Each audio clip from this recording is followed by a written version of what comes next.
السلام علیکم ورحمۃ اللہ وبرکاتہ۔ الحمد للہ حمدا کثیرا طیبا مبارکا فیہ، والصلاة والسلام على سید الانبیاء والمرسلین وعلى آلہ واصحابہ وازواجہ وذریاتہ واہل بیتہ وبارک وسلم تسلیما کثیرا کثیرا۔ اما بعد فاعوذ باللہ من الشیطان الرجیم، بسم اللہ الرحمن الرحیم۔ وَإِذِ ابْتَلَى إِبْرَاهِيمَ رَبُّهُ بِكَلِمَاتٍ فَأَتَمَّهُنَّ قَالَ إِنِّي جَاعِلُكَ لِلنَّاسِ إِمَامًا قَالَ وَمِنْ ذُرِّيَّتِي قَالَ لَا يَنَالُ عَهْدِ الظَّالِمِينَ۔ صدق اللہ العظیم۔ قال النبی صلی اللہ علیہ وسلم: الدین النصیحہ، او کما قال علیہ الصلاۃ والسلام۔ آج بھی ہو کوئی ابراہیم سے ایماں پیدا، آج بھی ہو کوئی ابراہیم سے ایماں پیدا، آگ کر سکتی ہے انداز گلستاں پیدا۔ مٹا دو اپنی ہستی کو اگر کچھ مرتبہ چاہو، مٹا دو اپنی ہستی کو اگر کچھ مرتبہ چاہو، یہ دانہ خاک میں مل کر گلے گلزار ہوتا ہے۔ محترم بزرگوں اور عزیز دینی و ایمانی بھائیوں اور دوستوں، الحمدللہ جیسے کہ یہ مہینہ ذی الحجہ کا مہینہ ہے، جس کی آج پہلی تاریخ ہے، آج کے 10ویں دن عید الاضحیٰ ہوگی، اور اس سے پہلے اور اس کے بعد 2-3 دن ایام حج کہلاتے ہیں۔ اسی مناسبت سے اس مہینے کا نام ذی الحجہ رکھا گیا۔ محترم بزرگوں، ذی الحجہ کا مہینہ خصوصاً عشرہ ذی الحجہ یعنی ابتدائی کے 10 دن، 1 تاریخ سے لے کر 10 تاریخ تک یہ دن بڑے فضیلت والے ہیں۔ حضور پاک صلی اللہ علیہ وسلم نے حدیثوں میں بیان فرمایا کہ ان دنوں کی عبادت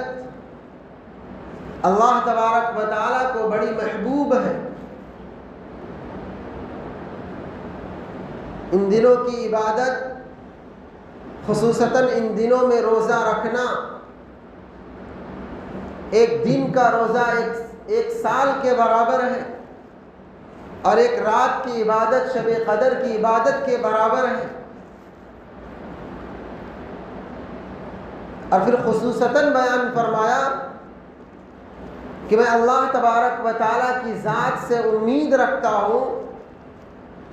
کہ جو کوئی 9 ذی الحجہ کو روزہ رکھے گا، اللہ تبارک و تعالیٰ اس کے 1 سال کے پچھلے اور 1 سال کے اگلے گناہ معاف فرما دیں گے۔ ان حدیثوں کی روشنی میں ہم مسلمانوں کو چاہیے کہ ہم ان ایام کی قدر کریں، زیادہ سے زیادہ فائدہ اٹھائیں، کیونکہ ایک مومن، ایک مسلمان اس بات کا ہمیشہ متمنی ہوتا ہے کہ وہ اللہ تبارک و تعالیٰ کو زیادہ سے زیادہ راضی کر سکے، وہ زیادہ سے زیادہ ثواب کما سکے، اور مسلمانوں کے لیے موسم بہار ہے۔ محترم بزرگوں، اللہ تبارک و تعالی نے ماہ ذی الحجہ کی جو عبادتیں ہمیں عطا فرمائی ہیں، تقریباً عبادتیں جو ام العبادہ ہیں، مثلا اس مہینے کی سب سے بڑی عبادت حج ہے، اور حج کے ایام میں جو دیگر اور عبادتیں کی جاتی ہیں حج کے ساتھ جڑی ہوئی ہیں، مثال کے طور پر سعی بین الصفا والمروہ ہے، حاجیوں کا قربانی کرنا ہے، دیگر اور جو وہاں فضیلتیں حاصل ہیں وہ حضرت ابراہیم علیہ السلام کے کیے ہوئے کارنامے ہیں جو اللہ تبارک و تعالیٰ کو اتنے پسند آئے ہیں کہ اللہ تبارک و تعالیٰ نے ان کے ان کاموں کو رہتی دنیا تک کے لیے جاری اور ساری فرما دیا۔ حضرت ابراہیم علیہ السلام کی عبادتیں امت محمدیہ میں بھی اپنا ایک مقام رکھتی ہیں۔ اس لیے میرے عزیز دوستو، وقت تو نہیں ہے کہ بہت سارے موضوعات پر گفتگو کی جائے، لیکن اتنا ضرور ہے کہ حضرت ابراہیم علیہ السلام جو ہم سب کے جد امجد، خصوصاً حضور پاک صلی اللہ علیہ وسلم حضرت ابراہیم علیہ السلام کو اپنا جد امجد بتاتے تھے، ابو الآبا کہ حضرت اسماعیل علیہ السلام کی اولاد سے حضور پاک صلی اللہ علیہ وسلم کا سلسلہ نسب جا کے جڑتا ہے، اور حضرت اسماعیل علیہ السلام کے والد حضرت ابراہیم علیہ السلام ہیں۔ حضرت ابراہیم علیہ السلام کی تاریخ کو، ان کی قربانیوں کو، ان کی زندگی کے جد و جہد کو ہم مسلمانوں کے لیے جاننا بے حد ضروری ہے، اور خاص طور پر موجودہ حالات کے اعتبار سے آج جو حالات حاضرہ ہمارے سامنے ہیں ان کے اعتبار سے بھی ہمیں بہت سارے پیغامات اور بہت ساری طاقت حضرت ابراہیم علیہ السلام کے واقعات میں ہمیں ملتی ہے۔ اور سب سے بڑا سبق، سب سے اہمیت کا حامل سبق جو حضرت ابراہیم علیہ السلام کی سیرت سے ہمیں ملتا ہے، توحید کا سبق ہے، اللہ تبارک و تعالیٰ کے ایک ہونے کا سبق ہے، اللہ تبارک و تعالیٰ کے خالق ہونے کا سبق ہے۔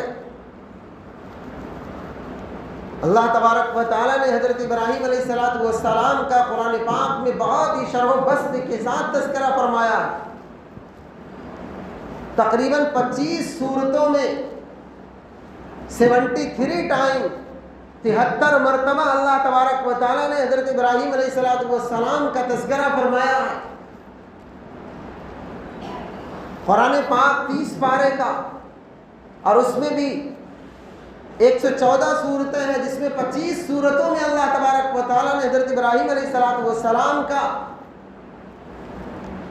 جگہ جگہ بیان فرمایا ہے۔ آیا کچھ تو مقصد ہوگا، اللہ تبارک و تعالیٰ ہم مسلمانوں کو اس میں کچھ نصیحت کرنا چاہ رہے ہوں گے۔ میرے عزیز دوستو، حضرت ابراہیم علیہ السلام کا جو توحید والا سبق ہے، ان کے تمام اسباق سے، تمام اور جتنے اور پہلو بنتے ہیں، سب سے بلند و بالا ہے، کیونکہ اور جو مراحل ہیں اور جو قربانیاں ہیں بعد کے مراحل میں آئیں اور وہ بھی اپنی جگہ بہت مقام رکھتی ہیں، لیکن حضرت ابراہیم علیہ السلام توحید کا نعرہ جب سے بلند کرنے لگے ہیں، ان عمروں سے، ان اوقات میں، ان حالات میں بڑے بڑے فیل ہو جاتے ہیں، بڑے بڑے لوگ اپنی آواز کو دبا لیتے ہیں، آگے بڑھنے سے روک لیتے ہیں، حالات ایسے ہوں کہ اپنے بھی پرائے ہوں، پرائے تو پرائے ہیں، گھر والے بھی اپنے نہیں ہیں، موجودہ وقت کی سرکار اور گورنمنٹ بھی جو ان کے بالکل خلاف ہو، ان تمام حالات میں لوگوں کو توحید کا سبق سکھانا یہ بہت مشکل کام تھا۔ حضرت ابراہیم علیہ السلام جس گھر میں پلے بڑھے پیدا ہوئے،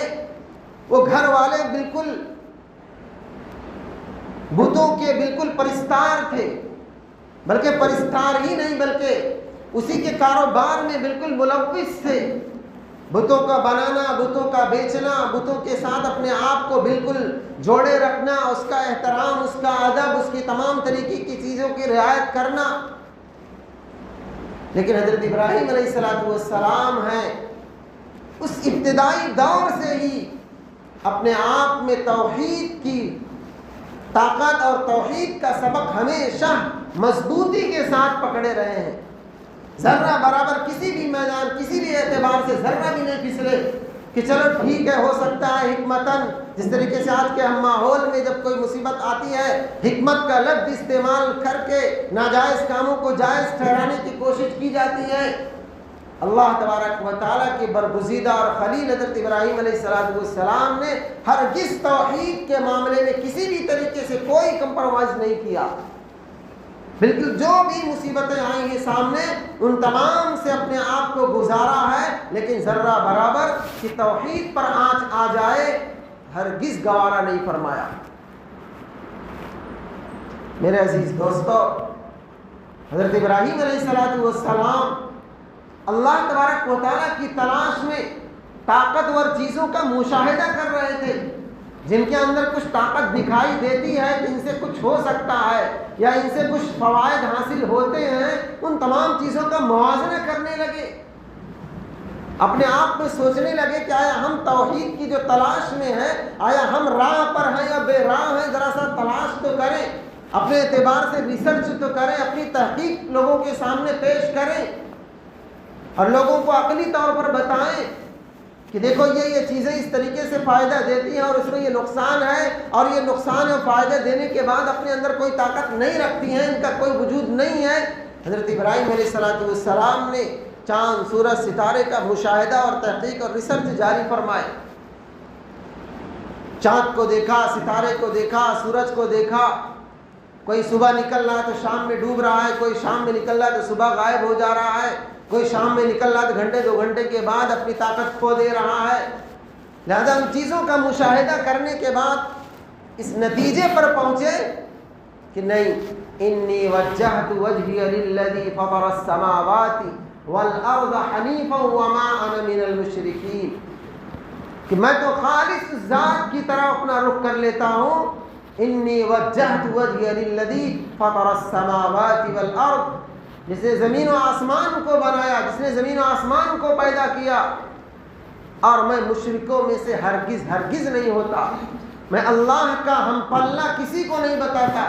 اللہ کی خلاقیت میں، اللہ کی ربوبیت میں، اللہ کی مسجودیت میں، اللہ کی الوہیت میں کسی کو ہم پلہ نہیں بتاتے، اس کے ساتھ کسی کو شریک نہیں ٹھہراتے۔ میرے عزیز دوستو، اس مشاہدے کے بعد، اس ریسرچ کے بعد، اور پھر ابراہیم علیہ السلام کا بمانگے دوحل اس بات کو بار بار لوگوں کے سامنے پیش کرنا کہ میں ایک اللہ کو مانتا ہوں، جس وقت وہ جس جگہ تھے، عراق کا شہر بابل جہاں وہ پیدا ہوئے، اور پھر وہاں جو حکومت تھی نمرود نامی شخص کی، اور اس کی حکومت بھی 2-4 سالہ نہیں تھی، بلکہ مورخین نے لکھا ہے 1000 سے کہیں زائد سال،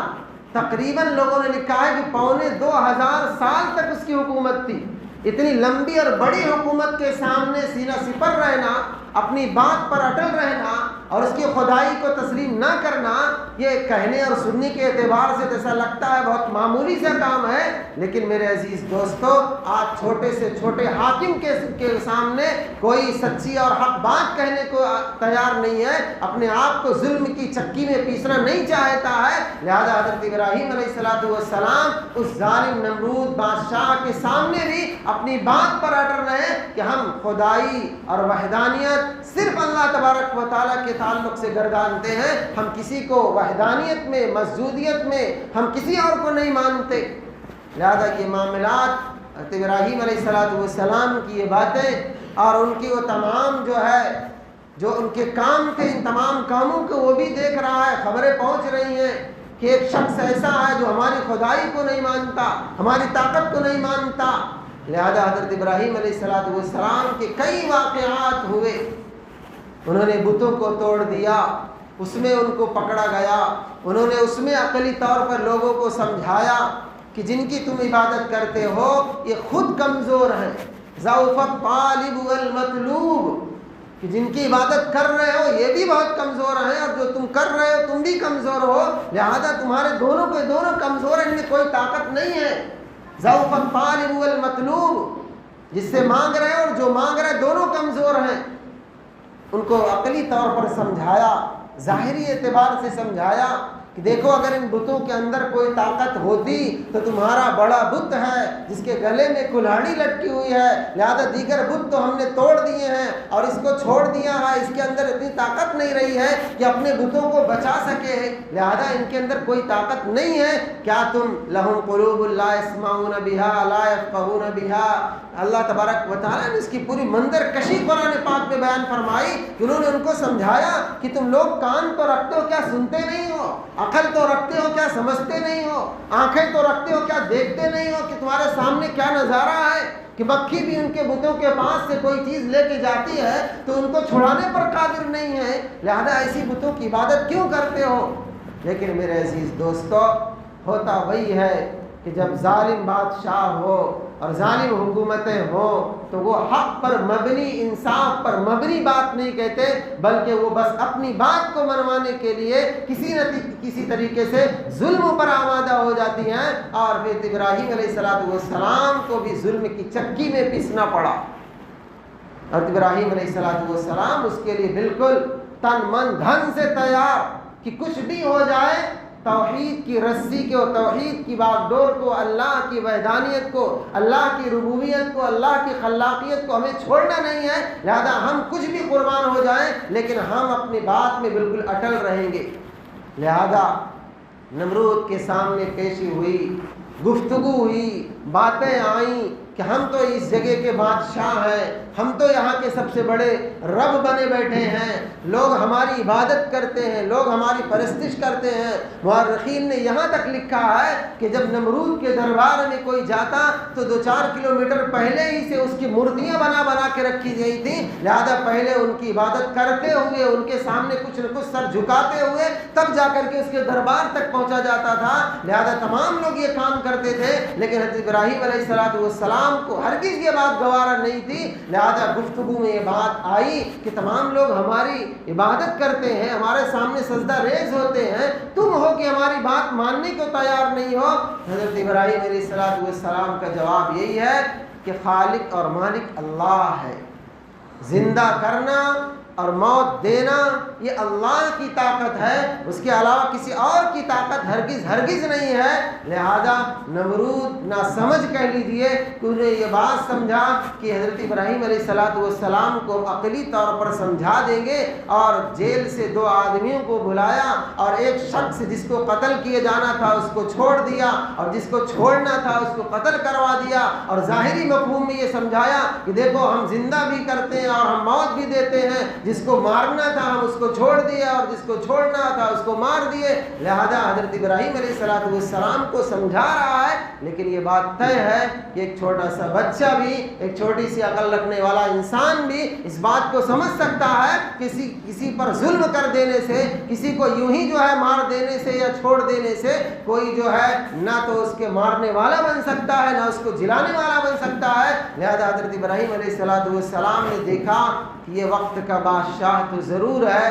لیکن عقل کے اعتبار سے بالکل بے عقل ہے، اس کو زندہ اور موت دینے کی جو صفات ہونی چاہیے اس صفت سے عاری اور خالی اور اس کو سمجھ نہیں پا رہا ہے۔ تو ابراہیم علیہ السلام نے اس کے سامنے پھر وہ دلیل پیش کر دی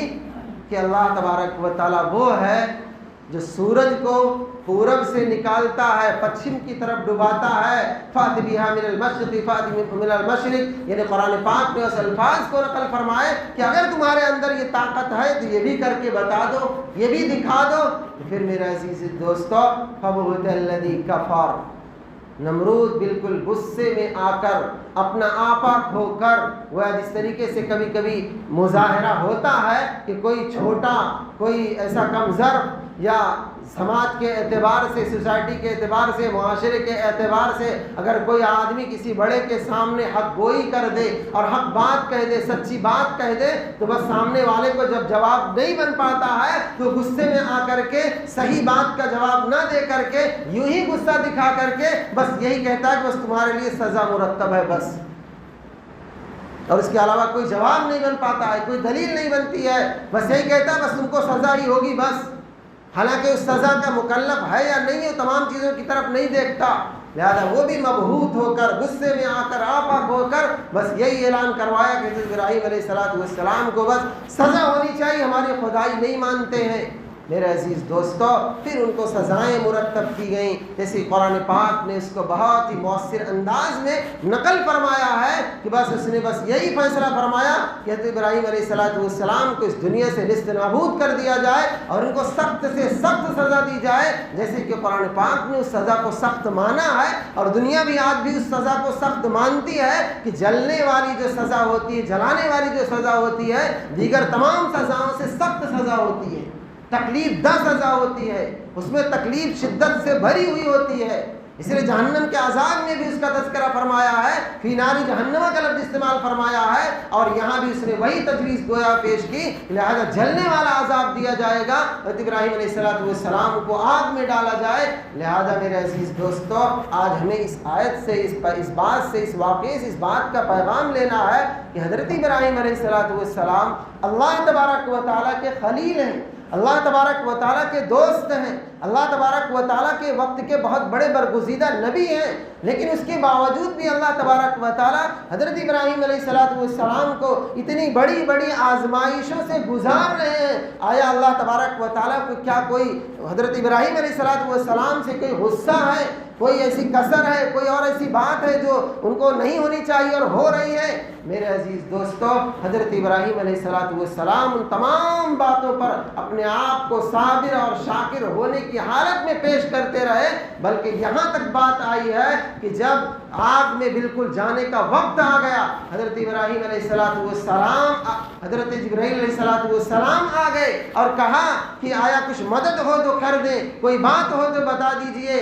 تو حضرت ابراہیم علیہ السلام نے صاف صاف یہی کہا، کسی مدد کی کوئی ضرورت نہیں ہے، لہذا جو کام میرے ساتھ ہو رہا ہے اس کام کو میرا خدا دیکھ رہا اور جان رہا ہے۔ حضرت ابراہیم علیہ السلام نے کہا اللہ تو دیکھ ہی رہا ہے، تو فرمایا بس اللہ جس حال میں رکھے ہم اس حال میں صابر اور شاکر ہیں، لہذا اللہ کو اگر یہ پسند ہے کہ ابراہیم آگ میں جلے تو میں آگ میں جلنے کو تیار ہوں۔ لہذا اللہ تبارک و تعالیٰ گویا یہ بات طے ہے، جس سے محبت کرتا ہوگا اس کے لیے راستہ بھی فراہم کرتا ہوگا۔ میرے عزیز دوستو، اس واقعات سے ہمیں بھی پیغام ملتا ہے کہ اللہ تبارک و تعالیٰ جس حال میں ہمیں رکھے ہم اللہ تبارک و تعالیٰ سے راضی رہیں۔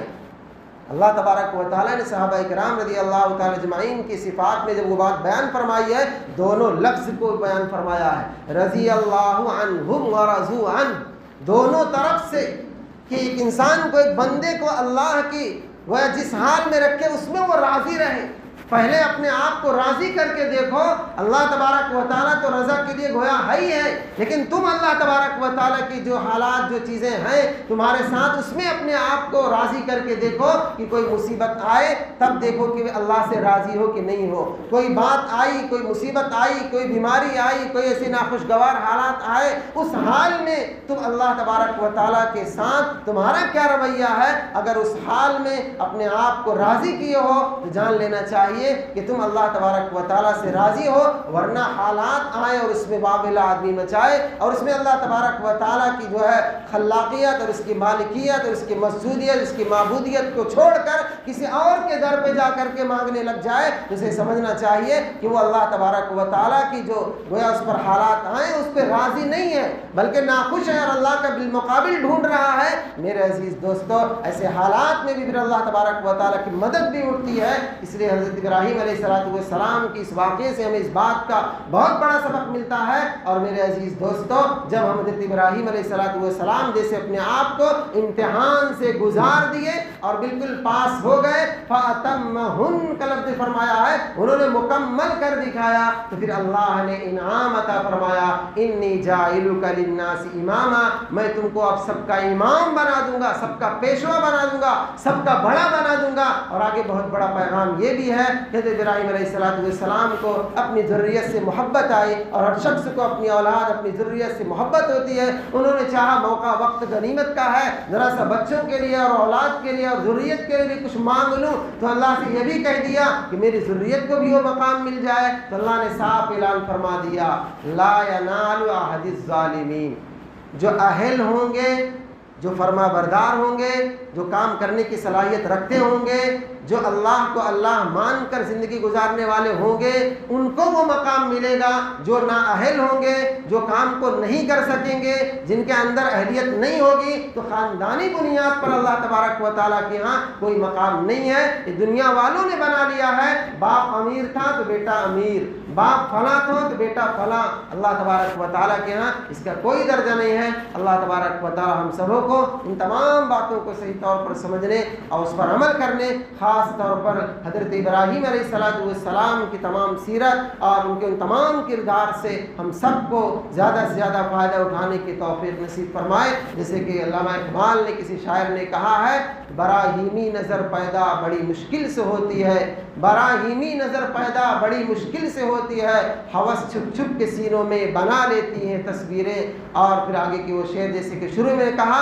آدمی کو بلند ہونے کے لیے, اللہ کی نظروں میں محبوب ہونے کے لیے اپنے آپ کو کھپانا پڑتا, جلانا پڑتا ہے. اسی لیے کسی نے کہا ہے, مٹا دو اپنی ہستی کو اگر کچھ مرتبہ چاہو, یہ دانہ خاک میں مل کر گلے گلزار ہوتا ہے. اللہ ہم سب کو عمل کی توفیق نصیب فرمائے.